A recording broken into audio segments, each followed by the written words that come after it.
I thought Flip was just gonna blurt things out and say whatever crossed his mind. That's just how Flip moves. He genuinely does not care.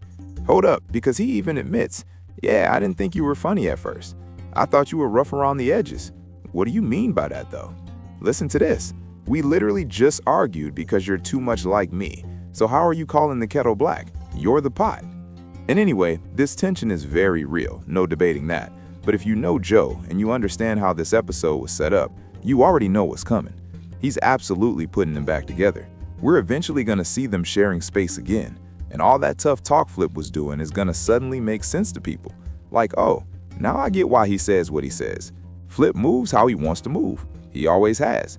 And this right here was Flip's version of trying to make things right with Mona. Notice how Mona handled herself. And I'm not saying that in a messy way or trying to throw shots. She really was on her best behavior, genuinely trying to push past the awkwardness. Like, we're here now, let's move forward. I don't necessarily want you here, but I'm not gonna foul you out or shut you down. Matter of fact, she even stood up for him. She was letting people get their shots off or letting him get his shots off instead of stopping it, because clearly he showed up already irritated. So Mona is actually trying to fix things for real, while Flip is doing it in his own Flip way. Yeah, you're funny. I didn't think you were funny at first because of the clip I saw going around. But what does that even mean, Flip? What are you really saying there? Because the clips circulating now are still exactly who Mona is today. So if you thought she was funny then, you should think she's funny now. And if not, then keep it consistent. Unless it was never about comedy at all. Basically, Flip told us without telling us that he didn't like Mona because he felt threatened that she was there to possibly replace him. He already knew there was tension with Joe. He already knew things were shaky behind the scenes, so he redirected that frustration onto her, which is nasty work. We don't even fully know why Melissa Ford left, but a lot of the rumors and speculation out there involve you or Joe, or honestly both of y'all. And yes, Flip, you're part of that conversation. So it looks terrible that your anger gets aimed at the next female co-host who walks in. What does that say about you, Flip? And I'm bringing this up because at the end of the day, Joe is still going to put these two together. They're going to have chemistry, and Flip is going to talk his talk like none of this ever happened. No suspensions, no reprimands, not Ian getting in his business, not Parks having an issue with him. None of it will matter. Because in his mind, I can do what I want. I'm a cash cow. But I'm watching closely to see where this goes. Because Mona either truly wants to work with him again, or she was just being polite because he's usually not even there. How many times is Joe going to keep asking these heavy questions to the co-host? How many times is Marc Lamont Hill going to be the one moderating it? Meaning he's asking everyone, what's your plan? What are you doing outside of this? And what do you really have lined up? How many times is the boss going to ask me if I've got other streams of income before I finally start taking it seriously? And salute to them, because they were actually supportive of Ice starting a Patreon. That alone is a major moment. Not even because he's branching out.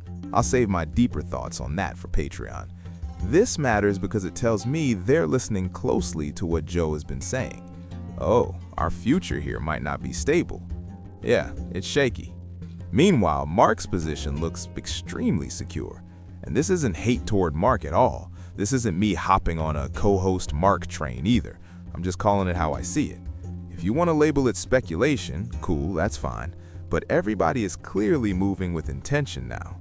Imani putting his clothing brand on the JBP isn't random. There's a reason behind that.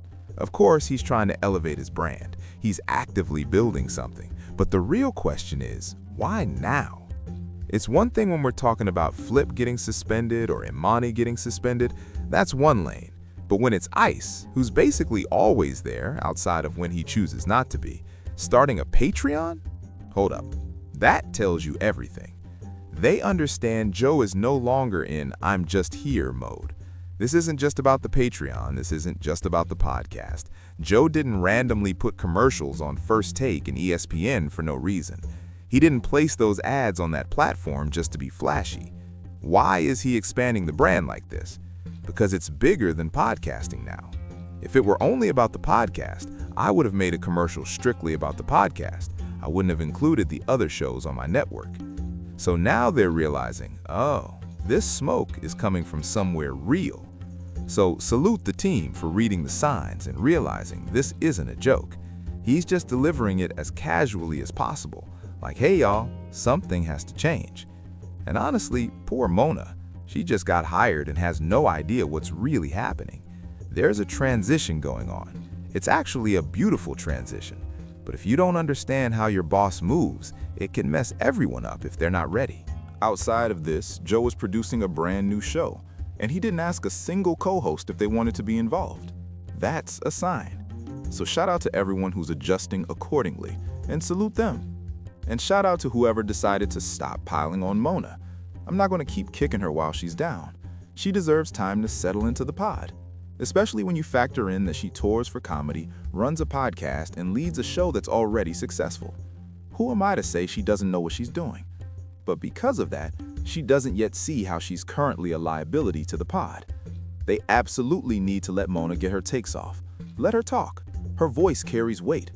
But at the same time, Mona, the way you look at them like they're beneath you, yeah, that part matters too. And this is a tough comparison to even make, so instead of stretching an analogy, let me just break it down plainly.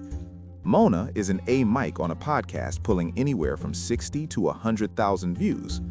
Meanwhile, Ice, Flip, Marc Lamont Hill especially, and Parks are on a podcast that averages 260 to 300,000 views, damn near every other day. And that's not even counting whatever numbers they're doing on Patreon. So how does it make sense that yes, we respect that you lead your own thing, but you're looking at them like they're beneath you, when they've accumulated more views, more eyeballs, more sponsors, and more reach than you? How do you look at them like they're nothing? That disconnect matters. It's going to take Mona seeing those five as her equals for her to realize she's talking over them, for her to recognize what she's actually doing in real time. Because she doesn't sound like this on her own podcast, but she's also not dealing with a conversational battlefield over there either. Now, on the flip side, the higher-viewed co-hosts need to understand something too. She's trying to find her footing. She's still acclimating. And yes, she's an A mic in her own world. So I need to stop leaning toward one side or the other and just start calling everybody out evenly. That part is easy, because all of y'all annoy me in different ways. But seriously, give her room to grow. Give her space to breathe. Let her operate, so the audience doesn't have to step in and dogpile her. Because this is starting to feel like Mel all over again.